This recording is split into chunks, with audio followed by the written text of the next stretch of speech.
Let's come back to Canberra. Currently, a Senate inquiry is underway into climate integrity, misinformation and disinformation. Now, as you can imagine, I bet you're not surprised here, there's an inherent bias in all of this when it comes to the scrutiny of those who oppose massive renewable projects versus the proponents of such schemes, particularly those who are set to make big money from subsidies.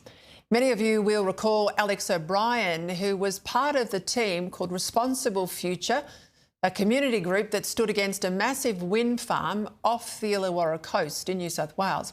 Just listen to how he was treated when he raised the very valid point about the financial transparency of these climate groups.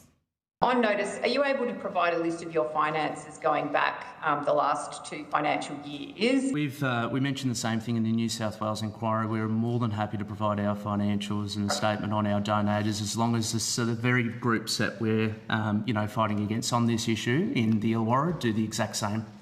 We have have concerns there, you could Senator. Do it in confidence, Mr. O'Brien. We could. Well, I think if the purpose of this inquiry is to truly find out who is influencing energy and climate debate in this country, I think it is very important that we have the same level of transparency. You know, we're very concerned that there are some groups, Senator, and I'll just finish this point we're not if here it's to okay. grandstand. I'd just like to finish. We're just here to, we're asking the questions with here. With all due respect, I'd like to finish this point. No, sorry, no. Mr. O'Brien. Make it easy, do they? I'm pleased to say Alex O'Brien joins me now. Alex, thank you. Good on you for staying pretty strong there under a bit of a barrage from the Labor Green sort of cohort.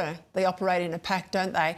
They didn't like it when you wanted the same transparency. You're happy to do what you said, but you want that same transparency from all of these climate groups. And are you surprised they don't want to play ball?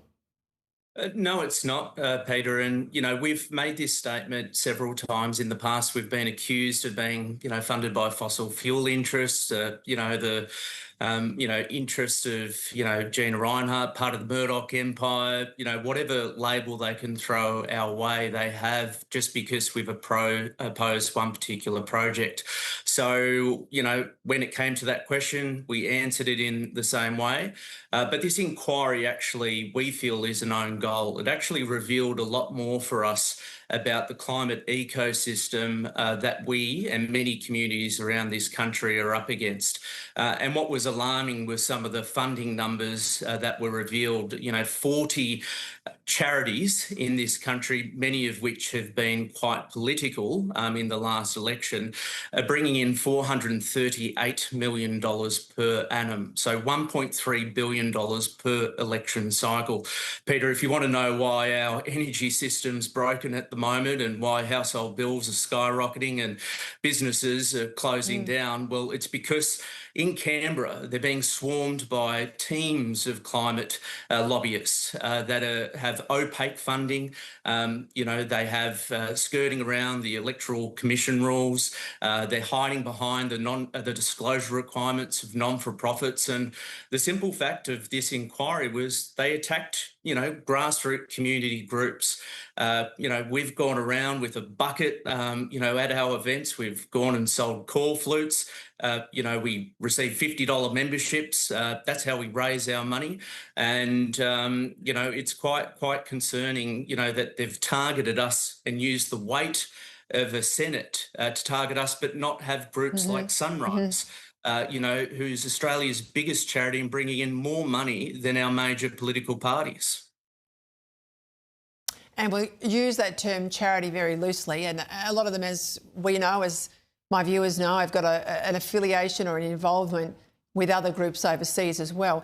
I think part of your problem, Alex, is it was a real David and Goliath battle. You took on vested interests here and you won, right? You saw off that wind farm and you've created a model that's giving other communities like you hope right around the country that if they stand firm, if they come together, and I imagine in your group you've got left voters, right voters and everything in between, but if they stand together and they argue on the basis of you being genuine protectors of the environment and these people running basically a money-making outfit under the guise of climate change, you can win.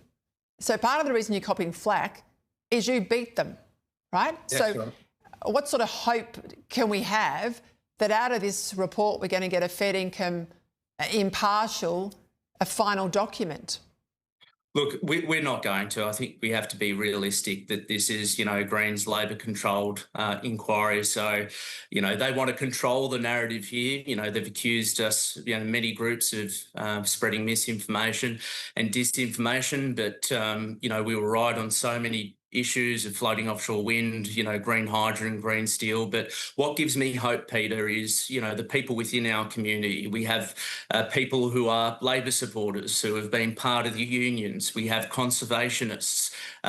We have a huge group of engineers, and we've all come together because we care about this area. But we're also, many of us are doing this. I'm doing this for my young family. I want them to have a good future. And we have many people who are doing it for their grandkids.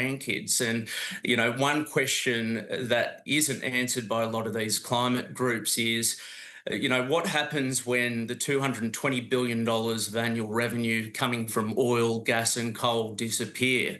What happens to our standard of living, the things that pay for our schools, our hospitals, our NDIS, our Medicare, the family tax benefits? When that's ripped out of the system, we're going to have to reduce our standard of livings. And they thought it would be green hydrogen that would replace that revenue. Now they think it's green iron. But this is a question, that we need to really answer. And that's why there's a lot of people, of a similar age as myself, that are fighting for our family and our future prosperity. So that is what drives me, Peter. Keep it up. Keep it up. Gives me hope. Keep it up, keep it up, keep it up. Imagine if we solved, quote unquote, the problem of climate change. If you accept it's a problem, these people would be all out of a job. The economy, the climate economy would be gone.